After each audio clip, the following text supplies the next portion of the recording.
ইসকনের দ্বারা mid day meal বিতরণ হবে এবং ইসকন সাত্ত্বিক শুদ্ধ প্রোটিনযুক্ত খাবার পরিবেশন করবেন। তার বাইরেও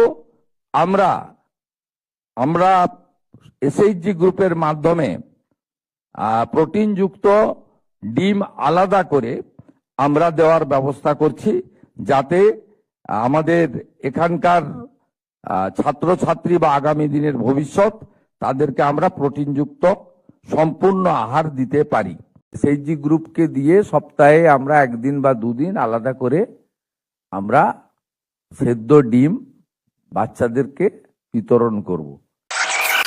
এসএইচজি গ্রুপকে দিয়ে সপ্তাহে আমরা একদিন বা দুদিন আলাদা করে আমরা সেদ্ধ ডিম বাচ্চাদেরকে বিতরণ করব। ইসকনের খাওয়ারে তারা তাদের সাত্ত্বিকতা রেখে খাওয়ার সরবরাহ করবে। এটা উড়িষ্যাতে আছে, ওটা ভারতবর্ষের বহু জায়গায় ইসকন তারা মিড ডে মিল সরবরাহ করে। আমরা ইতিমধ্যে 22টা শহরে তারা দিচ্ছে ভারতবর্ষের, সেটাকে আমরা গ্রহণ করেছি। আর তার সঙ্গে আমরা বয়েলেগ উড়িষ্যার সময় শিক্ষা দপ্তর, শিক্ষামন্ত্রী এবং আমার উপস্থিতিতে এটা কলকাতায় লঞ্চিং হচ্ছে। স্যার, আপনি বলেছেন যে রেজিডেন্সিয়াল স্কুল হবে সরকারি, কত হবে আর কোন জেলাতে হবে স্যার? না, রেসিডেন্সিয়াল স্কুল আমি ওই আপনার শিডিউল ট্রাইবদের ক্ষেত্রে উল্লেখ করেছি। আপনারা জানেন একলব্য রেসিডেন্সিয়াল স্কুল ভারত সরকারের ট্রাইবাল ডিপার্টমেন্ট থেকে মাননীয় প্রধানমন্ত্রী এটা ঘোষণা করেছিলেন জনজাতি গৌরব দিবসে। সব রাজ্যে হয়ে গেছিল, বিগত দিনে রাজ্য সরকারের কাছে 9টি স্থানে করার জন্য জমি চেয়েছিল। তখন মন্ত্রী ছিলেন অর্জুন মুন্ডাজি, প্রাক্তন মন্ত্রী। তিনি, রাজ্য সরকার তখন জমি দেয়নি। আমরা আসার পরে আমাদের ট্রাইবাল ডেভেলপমেন্ট ডিপার্টমেন্টের পক্ষ থেকে ভারত সরকারকে আমরা বলেছি আমরা জমি দিতে প্রস্তুত আছি। রয়েছে যে একটা ট্রাইবাল পপুলেশনের একটা সিলিং আছে, সেই যেখানে যেখানে যে জেলাতে সেটা ফিট করবে সেই জেলাতেই হবে স্যার। আর একটা এর বাইরেও আমরা সম্প্রতি উত্তরপ্রদেশ এবং মধ্যপ্রদেশ থেকে কিছু মডেল এনেছি বিজেপি রুল স্টেটে, সেখানে শিডিউল কাস্ট শিডিউল ট্রাইবদের জন্য আলাদা হোস্টেলের ব্যবস্থা ইত্যাদি আছে। সেটার উপরে আমরা প্রাথমিক কাজ করছি, ডিপার্টমেন্ট করছে। আমরা সেখানেও হোস্টেলের ব্যবস্থা করব। আর দীর্ঘদিন ধরে পেন্ডিং ছিল নবোদয় বিদ্যালয়। আমরা আসার পরে 5 জায়গায় জমি দিয়েছি, স্যাংশন হয়েছে। মালদা, সাউথ 24 পরগনা, পূর্ব বর্ধমান, ঝাড়গ্রাম এবং জলপাইগুড়ি। বাঁকুড়াকেও জমি দিলাম তো আমরা, বাঁকুড়াতেও এটা ট্রাইবাল ইউনিভার্সিটি। মাননীয় মুখ্যমন্ত্রী স্যার, একটা স্মার্ট ক্লাস আর ডিজিটালি স্কিলড বাচ্চাদেরকে করা হবে স্যার, এটা একটু বলবেন স্যার? বললাম তো 1200টা স্কুলকে প্রাথমিকভাবে চিহ্নিত করা হয়েছে, পরপর হবে, আস্তে আস্তে হবে, পিছিয়ে পড়া জেলাগুলিতে অগ্রাধিকার পাবে। মাননীয় মুখ্যমন্ত্রী, বলছি বিগত সরকারের আমলে আমরা দেখেছি প্রায় 8000-এরও বেশি স্কুল বন্ধ হয়ে গিয়েছে উত্তরবঙ্গ থেকে দক্ষিণবঙ্গ সমস্ত গোটা রাজ্য জুড়ে। সেই স্কুলগুলোকে পুনরায় খোলার জন্য আপনারা কি পদক্ষেপ করবেন? সেটা এখানে 2 মন্ত্রী আছেন, প্রধান সচিব আছে, তারা রিভিউ করবেন। সেখানে ছাত্রছাত্রীদের সংখ্যার উপরে নির্ভর করে এবং এটাও ঠিক টিচার নন টিচিংও আমাদের বহু জায়গায় নেই। সামগ্রিকভাবে একটা বড় রিভিউ দপ্তর করছে, স্কুল শিক্ষা দপ্তর একটা বড় রিভিউ করছে। তাতে মিড ডে মিলে গ্যাসের কানেকশন থেকে শুরু করে, ইউরিনাল ল্যাট্রিন থেকে শুরু করে, গার্লস স্কুলে স্যানিটারি ভেন্ডিং মেশিন থেকে শুরু করে, আপনার ইলেকট্রিকের ফ্যান থেকে শুরু করে, সোলার আলো থেকে শুরু করে, খুব মাইক্রো লেভেলেও যা যেগুলো লাগে কিন্তু খুব গুরুত্বপূর্ণ, সেটা থেকে শুরু করে ছাত্র শিক্ষক রেশিও পর্যন্ত, ট্রান্সফার পলিসি পর্যন্ত সবটাই আমরা সার্ভে করছি এবং মাস 3-4 মধ্যে একটা চিত্র পাওয়া যাবে। এবং তার সঙ্গে স্কুল সার্ভিস কমিশনের নিয়োগের প্রক্রিয়াটাও ধীরে ধীরে আমরা শুরু করব। এর ফলে আপনারা আগামী শিক্ষাবর্ষে প্রথমের দিক থেকে একটা কিছু ব্যবস্থার পরিবর্তন লক্ষ্য করবেন। প্রাথমিক যে 5-6 মাস আমাদেরকে দিতে হবে, দেখুন এই যে আজকে মাত্র 300 কোটি টাকা, এটা একটা বিরাট কিছু নয় সরকারের, কিন্তু এই ফাংশন যে মিডিয়া ইভেন্ট করলাম আমরা ভার্চুয়ালি যুক্ত করে, এটা একটা ইতিবাচক দিক যে এই সরকারের যে কাজের ফোকাসের মধ্যে শিক্ষা এবং শিক্ষাঙ্গন এটা প্রায়োরিটিতে আছে। 3 বছর ধরে কেন কম্পোজিট গ্র্যান্ট না দিলে কি কি স্কুল করতে পারে না জানেন?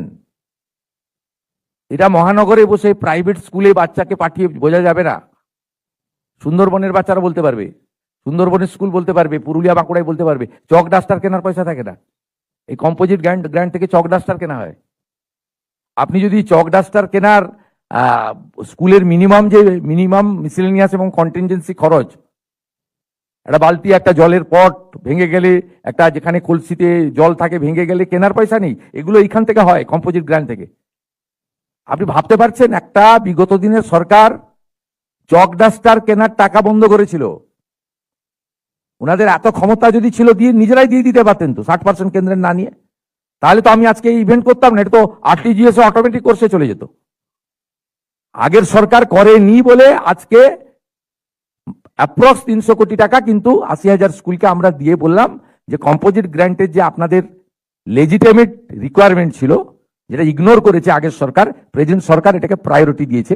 এরপর থেকে অটোমেটিক কোর্সে আপনারা পেতে থাকবেন।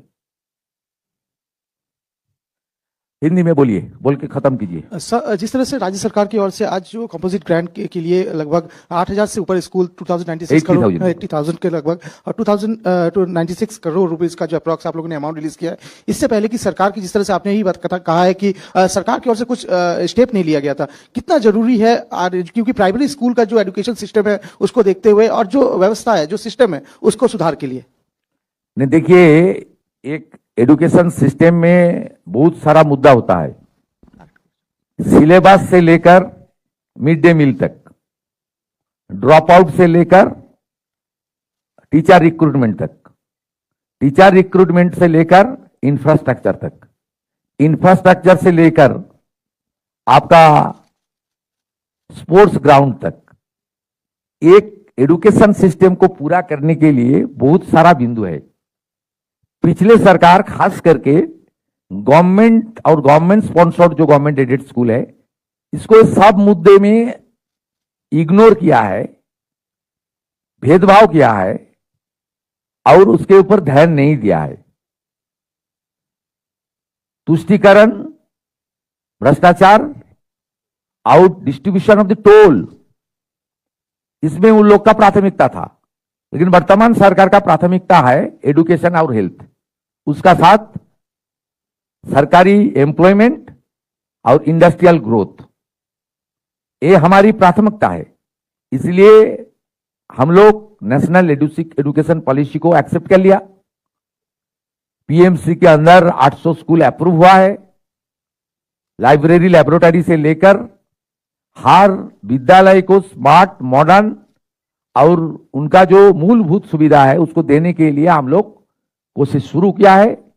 आज एक छोटा राशि 300 करोड़, ज्यादा राशि नहीं है, 300 करोड़ से भी कम है, ये आज हम लोग आरटीजीएस करके हम लोग ट्रांसफर किया। इसलिए ट्रांसफर किया, पिछले 3 साल कंपोजिट ग्रांट पिछले सरकार ने नहीं दिया था। एक तो सेंट्रल गवर्नमेंट का साथ विरोध हुआ था, विरोध किया था, यूटिलाइजेशन सर्टिफिकेट नहीं दिया था। नेशनल एजुकेशन पॉलिसी सब स्टेट ने स्वीकार कर लिया। वो बीजेपी रूल स्टेट हो सकता है, नॉन बीजेपी रूल स्टेट हो सकता है। ओनली वेस्ट बंगाल, जिन्होंने आयुष्मान भारत को भी स्वीकार नहीं किया, पीएम क्रॉप इंश्योरेंस को भी स्वीकार नहीं किया, पीएम आवास को भी स्वीकार नहीं किया, प्रधानमंत्री सिंचाई योजना को स्वीकार नहीं किया, प्रधानमंत्री सूर्य घर को भी स्वीकार नहीं किया, उसका साथ साथ एनईपी को भी स्वीकार नहीं किया। ये सब पास्ट हो गया, पास्ट इज पास्ट।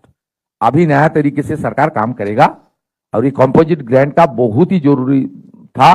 हर विद्यालय का day to day function, miscellaneous expenditure, contingency fund के लिए ये बहुत ही जरूरी था।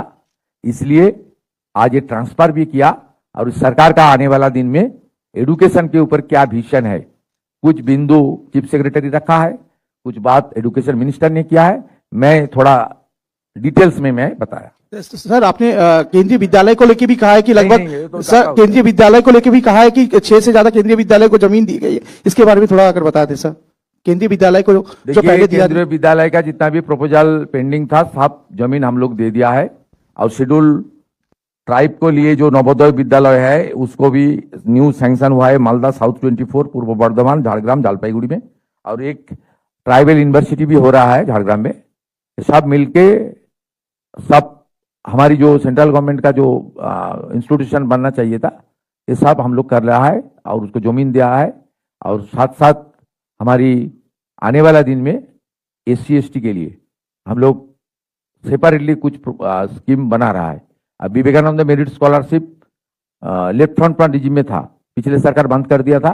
इस बार हम लोग वो चालू किया, उसका जो सैंक्शन उसको ज्यादा किया हम लोग विवेकानंद मेरिट स्कॉलरशिप के लिए। और बाकी जो सपोर्ट देना चाहिए था वो सपोर्ट चलेगा। हमारा जो 4 डिपार्टमेंट से हमारी साइकिल डिस्ट्रीब्यूशन, उसका नाम हम लोग सारथी रखा है, उसको भी डिस्ट्रीब्यूशन चलेगा। और आने वाला 14 अगस्त हमारी जो कन्याश्री डे था वो दिवस मनाएगा, लेकिन उनका नाम होगा कन्या रत्न डे होगा, वो भी हम लोग करेगा। जो जो एडुकेशन के ऊपर छात्र छात्री विद्यार्थी के लेकर जो स्कीम होना चाहिए मैं हम लोग करूंगा। और बंगाल में जो प्रॉफिट मेकिंग इंस्टीट्यूशन है वो लोग को भी हम लोग प्रोत्साहित कर रहा है, जो हम लोग को थोड़ा स्कूल में भी, गांव का स्कूल में भी कुछ काम कीजिए। जैसे हमारी PDCL पश्चिम बंगाल सरकार का एक PSU है, उनका जो प्रॉफिट हुआ है वो 1000 गर्ल्स स्कूल में सैनिटरी वेंडिंग मशीन के लिए उन लोग प्रपोजल दिया है। वो स्कूल एजुकेशन डिपार्टमेंट लिस्ट भेजेगा, उसमें 1000 स्कूल में वो लोग करना चाहता है। ये बहुत ही जरूरी है। बजट में भी जो कॉलेज ड्रॉप आउट हमारी बहन है, बेटी है, विद्यार्थी, उसको लिए हम लोग प्रावधान रखा है बजट में, आप लोग देखा है। इसलिए सब मिलके सरकार का आने वाला दिन में सरकारी एजुकेशन सिस्टम एकदम प्राइमरी से लेकर यूनिवर्सिटी तक, हमारी वोकेशनल इंस्टीट्यूशन से लेकर मेडिकल इंस्टीट्यूशन तक सब मिला के हमारी एजुकेशन के ऊपर ज्यादा फोकस रहेगा। काल हम लोग यहाँ हमारी 100 जो नीट में टॉपर हुआ है, जो डॉक्टर बनने वाला है, उनको हम लोग यहाँ फेलिसिट किया, उसको भी उत्साहित कर रहा हूँ। MBBS का भी जो हमारी वैकेंसी है उसको बढ़ा रहा हूँ। 4 नया मेडिकल कॉलेज आ रहा है। ये सब मिला के मेडिकल एजुकेशन, इंजीनियरिंग एजुकेशन और वोकेशनल एजुकेशन ITI की द्वारा, और साथ साथ हमारी मेन स्ट्रीम एजुकेशन, ये सब मिला के बंगाल में एजुकेशन सिस्टम को खड़ा करने के लिए सरकार का जो only 10 weeks we past, we are working, माने 100 किलोमीटर से ज्यादा रफ्तार से हम लोग काम कर रहा है। और भारत सरकार को मैं थैंक्स दे रहा हूं, हर इशू में वो लोग पूरा के पूरा मदद कर रहा है, खुल के मदद कर रहा है। ये जो रुपया आज हम लोग दिया है, ये 200 करोड़ भारत सरकार का है और 100 करोड़ हमारी है। इसलिए भारत सरकार को भी हम लोग दे रहा है। इस साल जो CS साहब ने बताया, कम से कम 4 से 5 हजार करोड़ रुपया बंगाल में एजुकेशन के ऊपर आएगा।